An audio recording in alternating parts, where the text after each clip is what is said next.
renewable powerhouse, and shame on them. The question is that the motion be agreed to. I give the call to Member for Chisholm. Thank you, Madam Deputy Speaker. When I first came to Australia many years ago as a student, I was astounded by the diversity of natural landscapes. The four corners of Australia may as well be different worlds. This diversity of landscapes and climates means Australia has always been in a pole position to capitalize on our renewable resources. And I can say with certainty that we have taken advantage of all that Australia has to offer.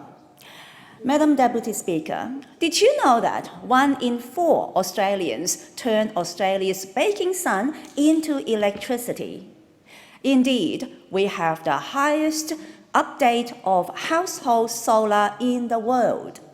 Well, Australians have always been great at turning lemons into lemonade, so it makes sense that we're just as great at turning the sun into solar. As a member of the Morrison Government, I'm proud to say that we are taking real and practical action, and as a result, we are delivering lower emissions whilst protecting our economy and the jobs and future of all Australians. Our government has strong targets and an enviable track record and a clear plan. Unlike the plans that Labor has implemented before, which involved thrusting higher taxes on the shoulders of hard-working Australians, the Morrison government is delivering a plan that is driven by technology, not taxes.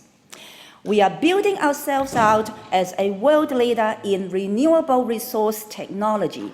We are propelling innovation forward, driving jobs creation and lowering our emission output whilst delivering reliable, affordable energy for all Australians.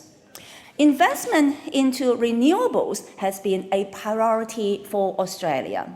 Since 2017, Australia has invested over $35 billion in renewable energy.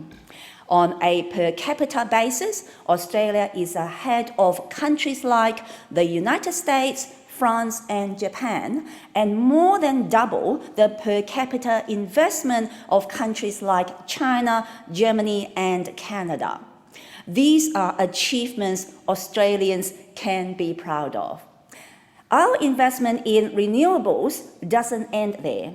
The Morrison government's 2021 to 22 budget will invest a further $539 million into new clean hydrogen, carbon capture, use and storage projects that will also support Australian industry, creating jobs and lowering emissions. Our new investment into clean hydrogen and carbon capture technologies will create around 2,500 jobs in Australia for Australians. It will support Australian industry and manufacturing into the future. And to top it all off, it will further reduce Australia's emissions output. It's a win-win. Last year was a record year for renewable energy capacity installed in Australia.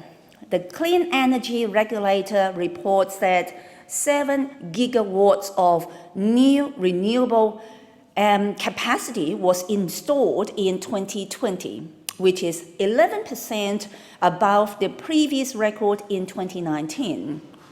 That's more renewable energy output in 1 year under a Morrison government than under the whole Labor government when they last held power.